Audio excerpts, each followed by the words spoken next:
요한복음 7장 37절에서 39절, 또 고린도전서 12장 3절부터 13절까지의 말씀입니다. 먼저 요한복음 7장 37절입니다. 명절의 가장 중요한 날인 마지막 날에 예수께서 일어서서 큰 소리로 말씀하셨다. 목마른 사람은 다 나에게로 와서 마셔라. 나를 믿는 사람은 성경이 말한 바와 같이 그의 배에서 생수가 강물처럼 흘러나올 것이다. 이것은 예수를 믿은 사람이 받게 될 성령을 가리켜서 하신 말씀이다. 예수께서 아직 영광을 받지 않으셨으므로 성령이 아직 사람들에게 오시지 않았다. 고린도전서 12장 3절 이하의 말씀입니다. 그러므로 나는 여러분에게 알려드립니다. 하나님의 영으로 말하는 사람은 아무도 예수는 저주를 받아라 하고 말할 수 없고, 또 성령을 힘입지 않고서는 아무도 예수는 주님이시다 하고 말할 수 없습니다. 은사는 여러 가지지만 그것을 주시는 분은 같은 성령이십니다. 섬기는 일은 여러 가지지만 섬김을 받으시는 분은 같은 주님이십니다. 일의 성과는 여러 가지지만 모든 사람에게서 모든 일을 하시는 분은 같은 하나님이십니다. 각 사람에게 성령을 나타내 주시는 것은 공동 이익을 위한 것입니다. 어떤 사람에게는 성령을 통하여 지혜의 말씀을 주시고, 어떤 사람에게는 같은 성령을 따라 지식의 말씀을 주십니다. 어떤 사람에게는 같은 성령으로 믿음을 주시고, 어떤 사람에게는 같은 성령으로 병 고치는 은사를 주십니다. 어떤 사람에게는 기적을 행하는 능력을 주시고, 어떤 사람에게는 예언하는 은사를 주시고, 어떤 사람에게는 영을 분별하는 은사를 주십니다. 어떤 사람에게는 여러 가지 방언을 말하는 은사를 주시고, 어떤 사람에게는 그 방언을 통역하는 은사를 주십니다. 이 모든 일은 한 분이신 같은 성령이 하시며, 그는 원하시는 대로 각 사람에게 은사를 나누어 주십니다. 몸은 하나이지만 많은 지체가 있고, 몸의 지체는 많지만 그들이 모두 한 몸이듯이 그리스도도 그러하십니다. 우리는 유대 사람이든지 그리스 사람이든지 종이든지 자유인이든지 모두 한 성령으로 세례를 받아서 한 몸이 되었고, 또 모두 한 성령을 마시게 되었습니다. 이는 하나님의 말씀입니다.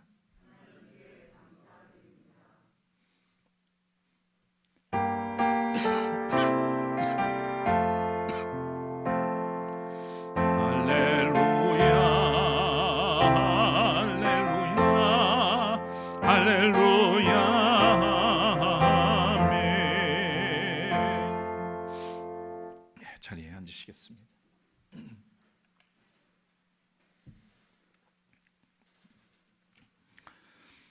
오늘 복되고 거룩한 주일, 성령 강림절에 우리 주님 앞에 나오신 여러분들을 진심으로 환영하고 축복합니다. 오늘은 메마른 시대를 적시는 성령의 강이라고 하는 제목의 말씀을 함께 나누겠습니다.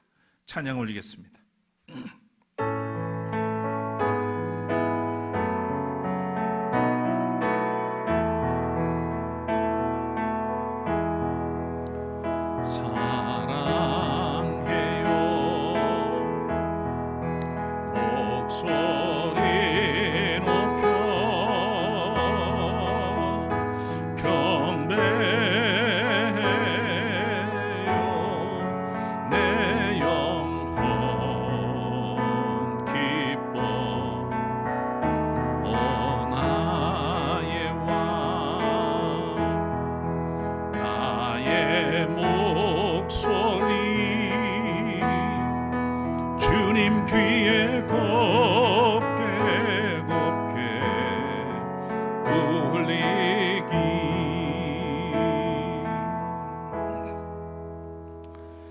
오늘도 거룩한 주일을 허락하실 뿐만 아니라 성령 강림절을 맞아서 주님께서 약속하신 성령을 보내시고 오늘도 우리와 함께 하심을 기억하며 찬양과 영광을 돌리게 하시니 감사합니다.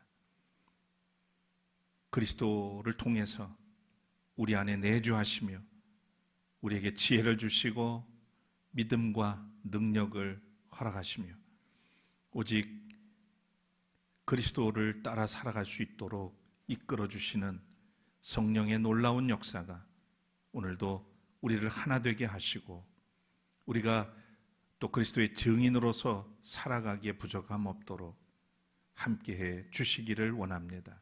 오늘도 주의 말씀 앞에 우리를 불러주셨으니 성령께서 우리의 마음을 열게 하여 주시고 또 오직 주의 말씀에 감사함으로 응답할 수 있는 믿음의 모습들을 허락해 주옵소서. 부족한 종을 세우셨습니다. 주께서 붙드시고 주의 뜻대로 사용하여 주옵소서. 모든 영광 주께 돌리며 예수 그리스도 이름으로 간절히 기도드립니다. 아멘. 성탄절이 예수 그리스도께서 이 땅에 오신 사건을 기념하는 날이라고 하면 부활절이 죽음을 이기신 주님의 승리를 선포하는 날이라고 하겠습니다. 성령 강림 주일은 부활하신 그 주님의 생명이 교회 안에 부어지고 두려워하던 제자들이 세상을 향해 나가기 시작한 날입니다. 성령 강림은 교회가 하나님의 숨결을 받아서 세상을 향해 열리기 시작한 사건입니다. 우리는 오늘 그 어느 때보다도 풍족한 시대를 살아가고 있죠. 그런데 이상하게도 우리의 영혼은 점점 메말라 갑니다. 생활은 분주해졌지만 마음은 텅 비어 있고 관계는 넓어졌지만 사랑은 얕아졌으며 말은 많아졌지만 참된 위로는 줄어들었습니다. 겉으로는 풍성해 보이지만 속으로는 오래 가뭄을 견딘 땅처럼 갈라져 있는 것이 오늘 우리의 모습이 아닌가 싶습니다. 바로 그러한 자리에 지금 예수님은 서 계십니다. 요한복음 7장에서 예수님은 초막절의 마지막 날, 곧 명절의 큰 날에 일어서서 외치셨습니다. 여기 초막절은 장막절이라고도 하고요. 우리 식으로 하면 추수감사주일입니다. 유대인들은 이 초막절을 일주일 동안 그리고 보태서 하루 더 8일간에 걸쳐서 큰 잔치를 하면서 기뻐하고 즐거워하는 그런 축제, 명절입니다. 그렇게 지내왔어요. 아마도 초막절 마지막 날이면 적어도 7일 동안 그 많은 것을 먹고 나누고 즐겁게 보냈을 그 시점입니다. 그런데 이때 주님께서 일어서셔서 사람들을 향해서 외친 거예요. 목마른 사람은 다 내게로 와서 마셔라. 나를 믿는 사람은 성경이 말한 바와 같이 그의 배에서 생수가 강물처럼 흘러나올 것이다. 지금 여기 목마른 사람이 어디 있겠어요? 일주일 내내 정말 큰 잔치를 벌이고 함께 즐겼던 그 모습을 주님도 같이 그 자리에 있었고 그 모습을 다 지켜보신 주님이 아니 어째서 이런 말씀을 하셨나? 목마른 사람이 있다는 거예요. 육신의 목이 아니겠죠? 영적인 목마름이 있는 사람들.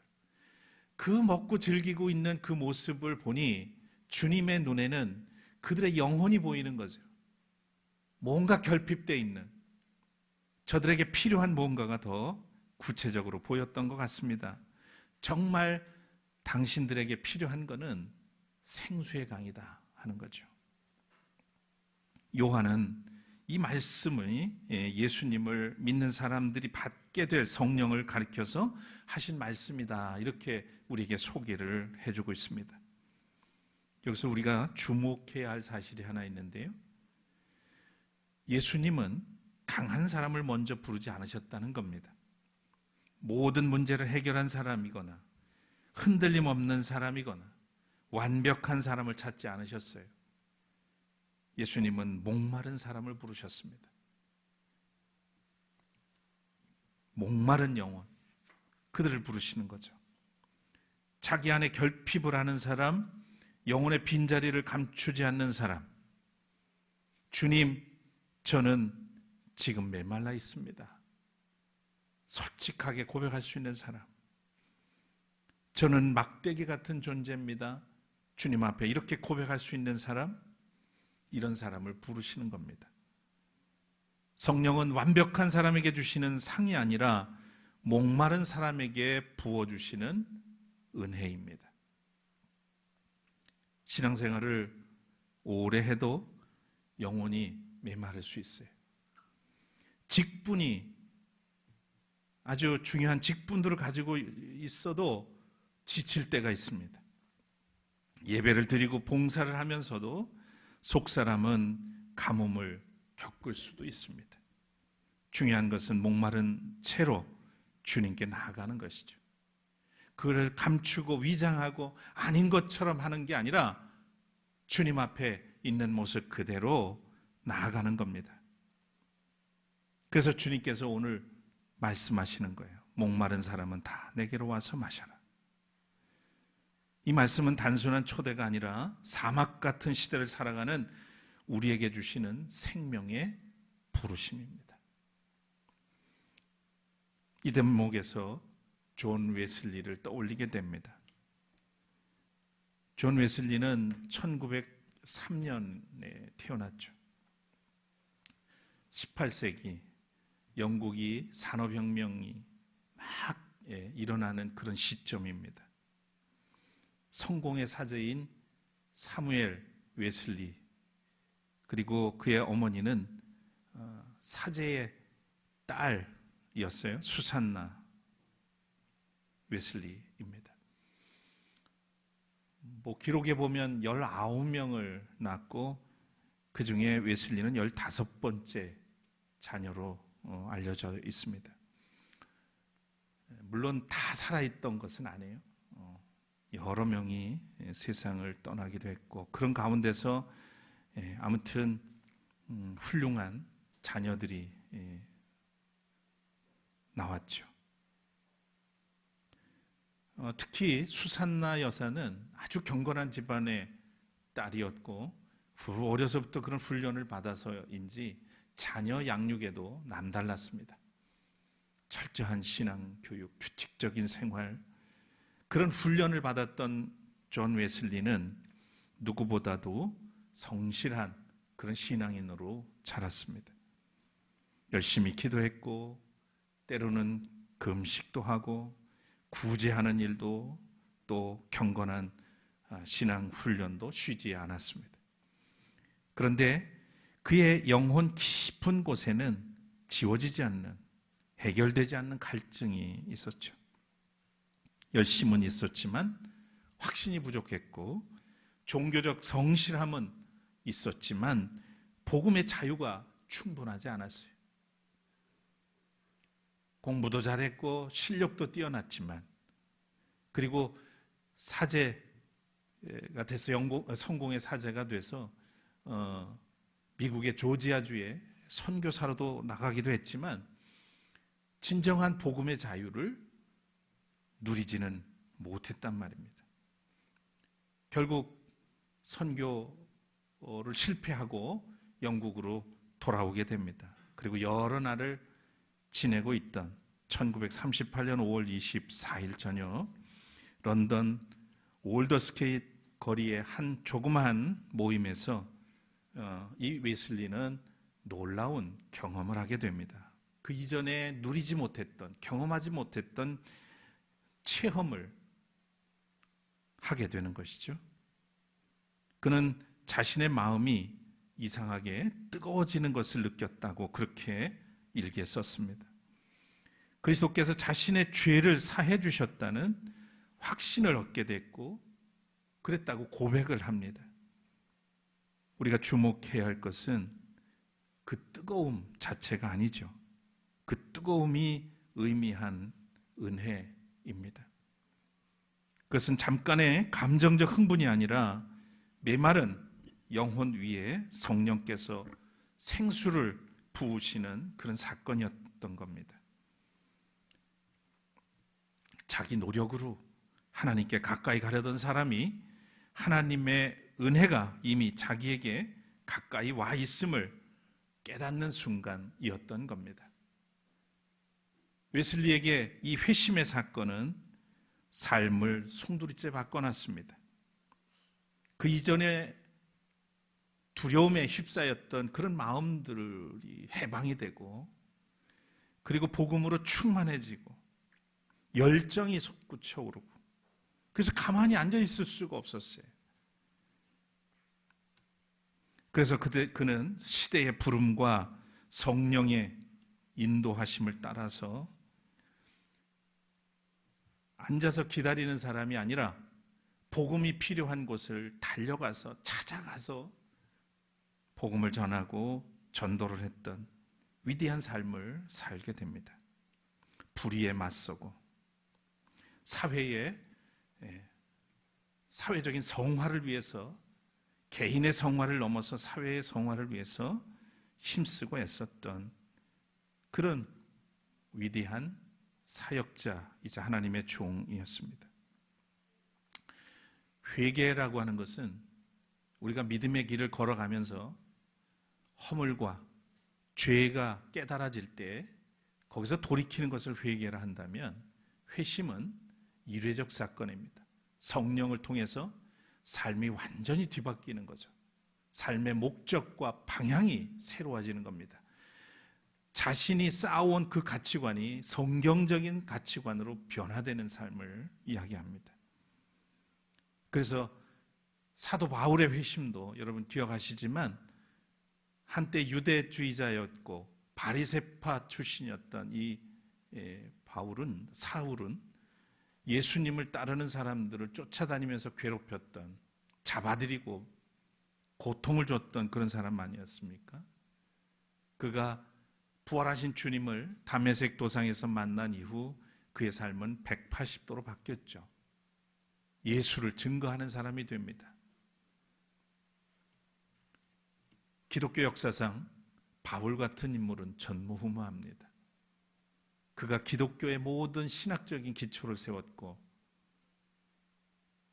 신약성경 27권 중에 13권을 집필하는 그런 인물로도 우리가 기억을 합니다. 남 얘기가 아닙니다. 성령이 우리에게 임하시면, 회심하면, 우리가 회심할 때 우리도 지금의 이런 삶이 아니라 하나님의 놀라운 은혜를 입고 새로운 삶, 의미 있는 삶, 훨씬 더 능력 있는 삶을 살 수 있음을 우리에게 보여주는 사건들입니다. 오늘 우리에게도 필요한 것은 바로 이 성령의 역사죠. 우리에게 필요한 것은 잠시 마음이 뜨거워지는 그런 자극이 아니라 메마른 영혼을 깊이 적시는 생수의 은혜인 줄 믿습니다. 세상은 더 많이 가지라고 말하죠. 그렇지만 주님은 먼저 와서 마시라고 말씀합니다. 세상은 더 강해지라고 그렇게 말하지만 주님은 먼저 목마름을 인정하라고 말합니다.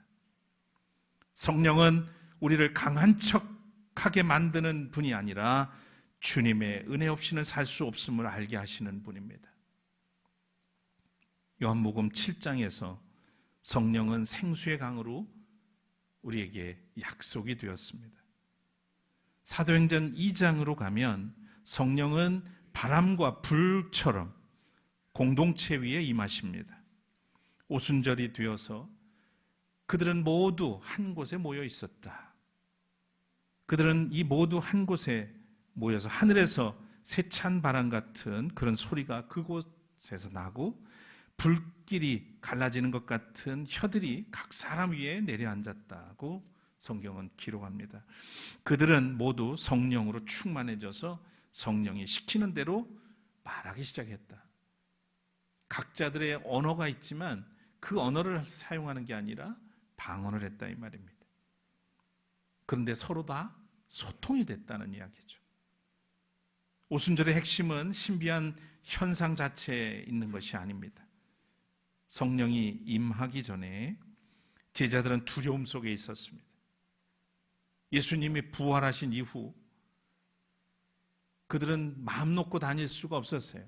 왜냐하면 예수가 부활했다는 것을 유대인들은 받아들이지 않았고 로마 군병들도 그것을 따라주지 않았어요. 오히려 사회를 혼란시킨다고 생각을 했고, 그래서 예수를 따르던 제자들, 무리들을 어떻게든 사회 속에서 격리시키려고 했던 거죠. 괴롭혔습니다. 잡히면 큰일 나는 일이었습니다. 그래서 그 두려움 때문에 문을 걸어 잠그고 숨어 있던 사람들이었죠. 그러나 성령이 그들에게 임하게 됐을 때 그들은 달라졌습니다. 닫힌 방에 머물던 사람들은 이제 광장으로 나갔고요. 침묵하던 사람들은 복음을 말하기 시작합니다. 두려움에 눌려있던 사람들은 예수 그리스도의 증인이 되었습니다. 성령은 사람을 안전한 곳에만 머물게 하시는 분이 아니라 상처 입고 떨고 있는 사람을 일으켜서 세상 속으로 보내시는 분이라는 것을 알게 됩니다.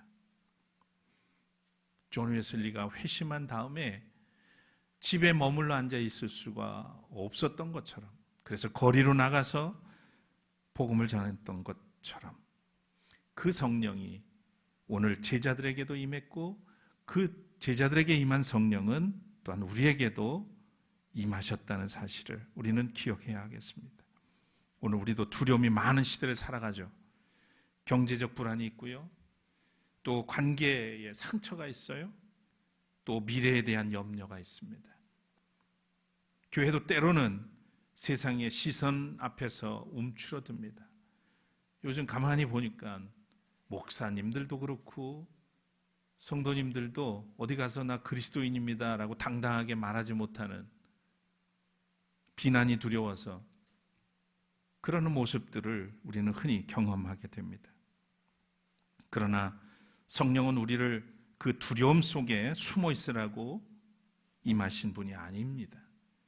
성령은 우리를 다시 일으켜 세우십니다. 그래서 가정에서, 일터에서, 교회에서, 그리고 삶의 자리에서 예수 그리스도를 따라 살아갈 수 있는 용기를 우리에게 주시죠.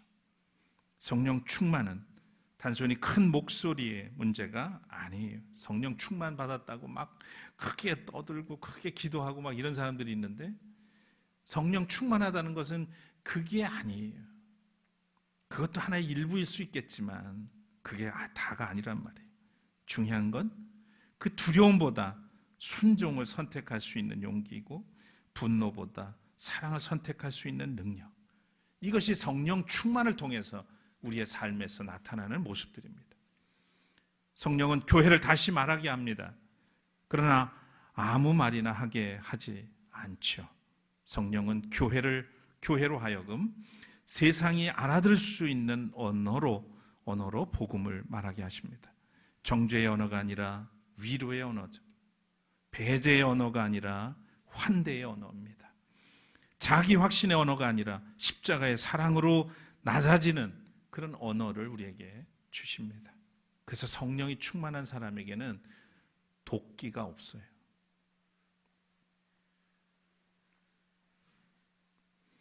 얼굴 보면 그런 것도 나타나죠. 성령이 충만한 사람은 항상 웃습니다.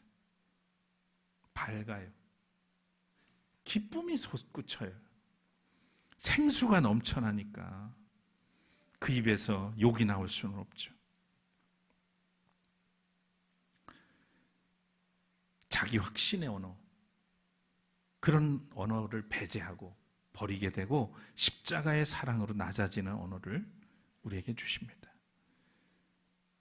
바벨탑 사건이 있었던 그때의 언어가 아니에요. 사람을 흩게 하는 그런 언어가 아니고, 오순절의 언어는 흩어진 사람들을 다시 만나게 합니다. 각자 다 방언을 달리하는데 소통이 돼요. 이게 성령이 하시는 일이라는 것, 오늘 우리는 이 고린도전서 12장에서 보게 됩니다. 성령으로 하지 않고서는 아무도 예수는 주님이시다라고 말할 수 없다고 증언합니다. 은사는 여러 가지지만 그것을 주시는 분은 성령이라고 우리에게 가르쳐 줍니다.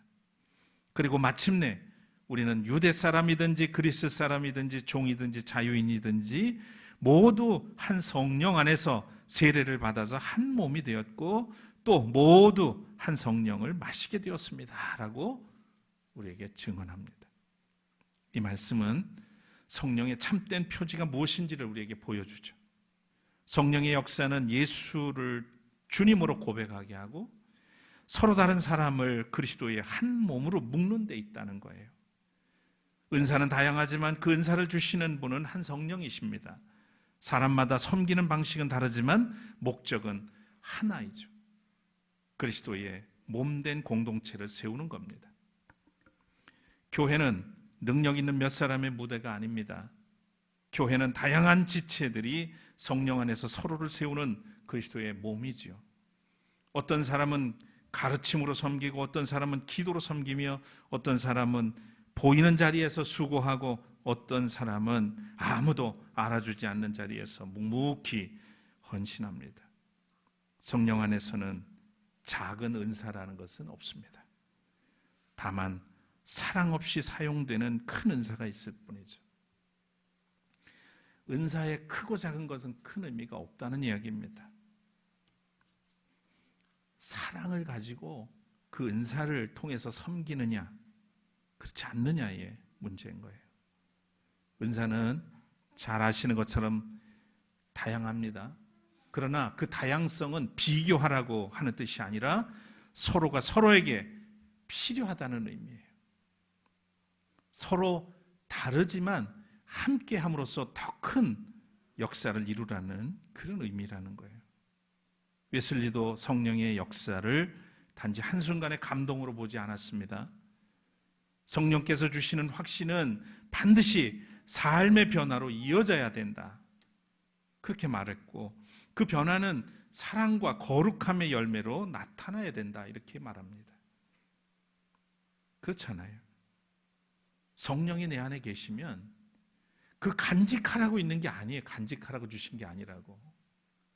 그분을 통해서 더 아름다운 사랑을 하고 더 거룩한 삶을 통해서 열매를 맺으라고 성령을 우리에게 주님이 보내셨다는 말입니다.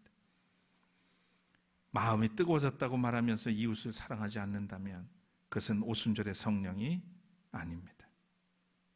은사를 말하면서 공동체를 세우지 않는다면 그것은 성령의 열매가 아니죠. 성령은 사람을 높이는 영이 아니라 그리스도를 높이는 영입니다. 이웃을 살리고 교회를 새롭게 하시는 하나님의 숨결입니다.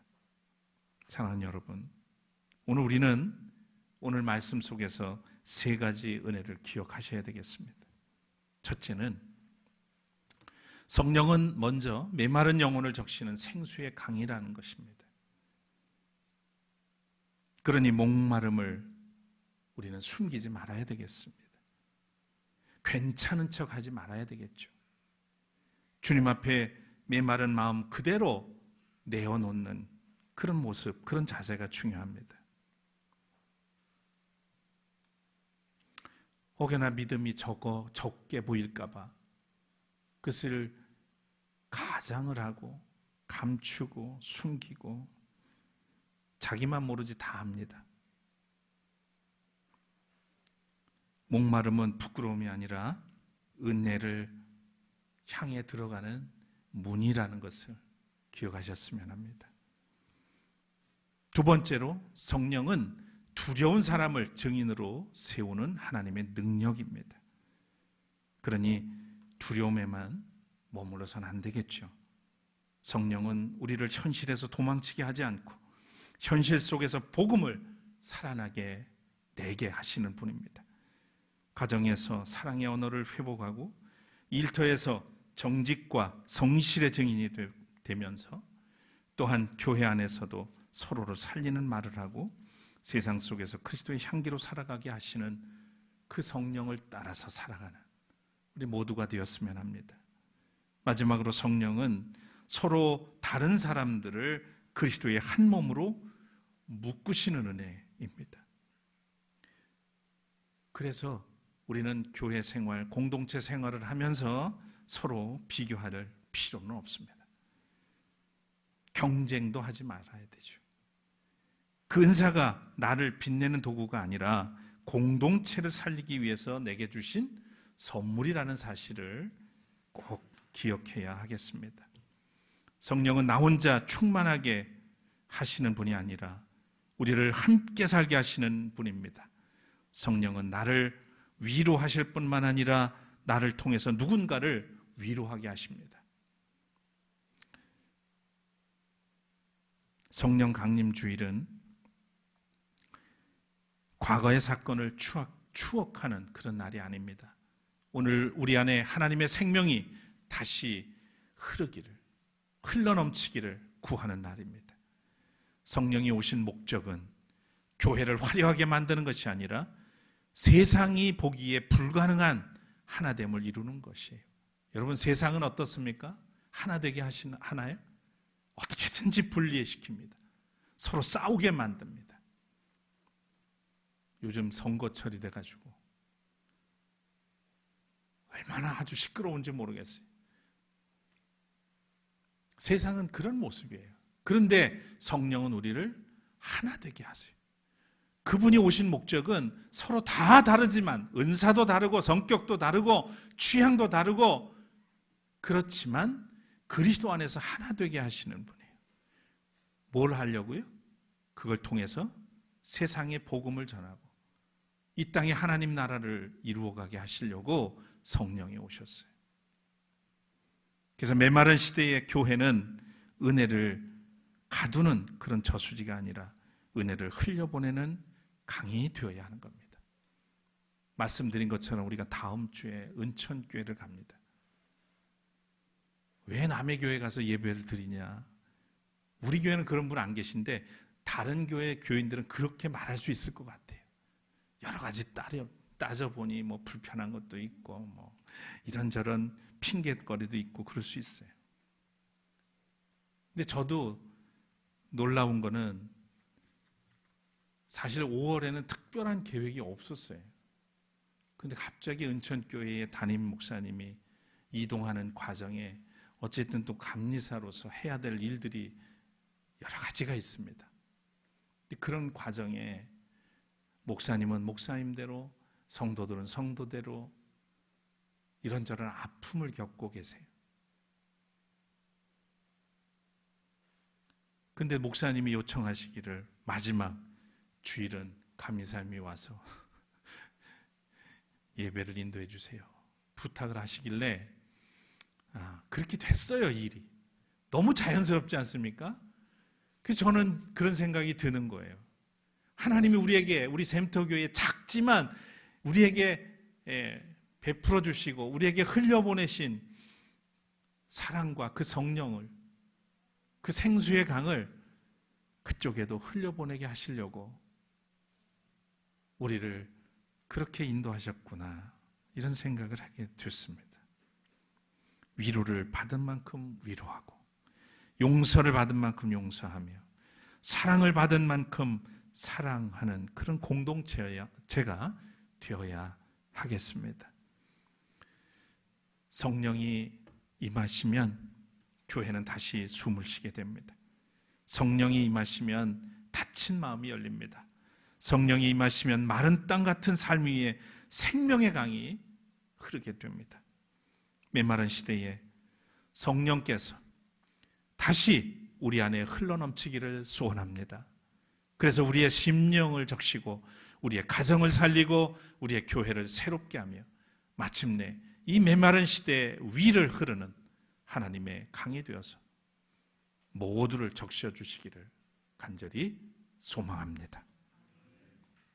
거듭의 기도 드리겠습니다.